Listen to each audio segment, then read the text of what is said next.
오늘 함께 나눌 큐티 말씀은 잠언 11장 1절부터 15절까지의 말씀입니다. 오늘 말씀은 의인과 악인에 대한 대조를 통해서 정직한 자가 되고 의인이 되라고 말씀하고 있습니다. 특히 오늘의 본문은 의로운 생활에 집중하여서 메시지를 전하고 있습니다.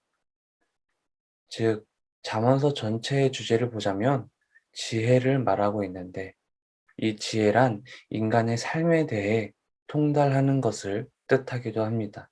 그러기 위해서는 의로운 생활로부터 얻을 수 있기 때문에 이러한 삶의 원리에 대해서 오늘 말씀은 의로운 생활에 대해 강조하고 있습니다. 우리가 살아가면서 어떻게 살아갈 것인가? 어떻게 하면 잘 사는 것이며 성공적으로 사는 삶인가에 하는 질문에 답을 줍니다. 바로 의로운 삶을 통해서 의로운 삶이 하나님께서 원하시는 모습이고 우리가 가져야 할 태도임을 분명하게 보여주고 있습니다.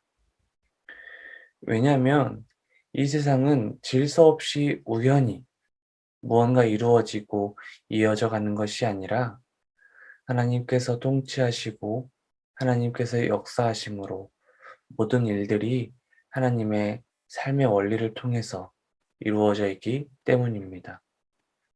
1절과 2절에서는 부정직한 모습을 악한 모습임을 명시하고 있고 하나님께서 원하지 않는 모습이며 정직하고 겸손함을 통해서 지혜자가 되라고 말씀하고 있습니다.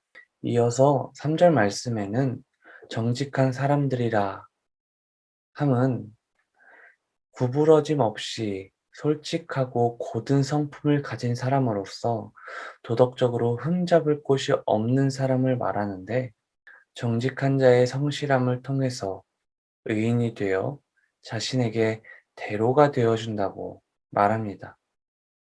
하지만 악인은 그 누구든지 무엇 때문이 아닌 바로 자신의 악 때문에 멸망한다고 말씀합니다.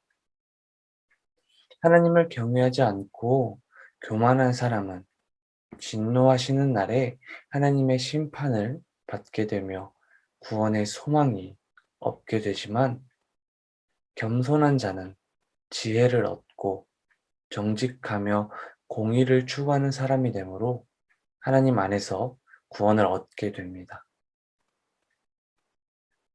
오늘 말씀을 통해 하나님께서는 정직한 사람의 모습과 사악한 자의 모습의 대조를 통해서 우리에게 어떤 것이 옳은지에 대해서 생각하게 하시고 우리의 삶의 방향을 그려주고 있습니다.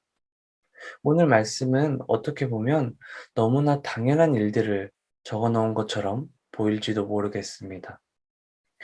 당연히 지혜롭게 살아가고 싶고 당연히 악한 모습보다는 의인의 모습으로 살아가고 싶은 것이 저희가 가지고 있는 소망 중 하나일 것입니다.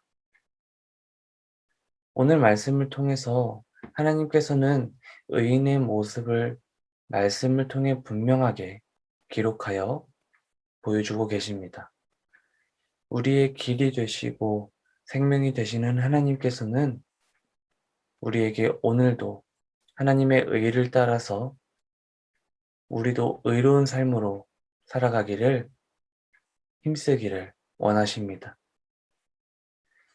우리의 삶 속에서 언제나 하나님의 의를 구하며 하나님의 지혜를 구하여서 하나님 안에서 의로운 삶으로, 의로운 모습으로 거듭나는 저와 여러분이 되기를 소망합니다.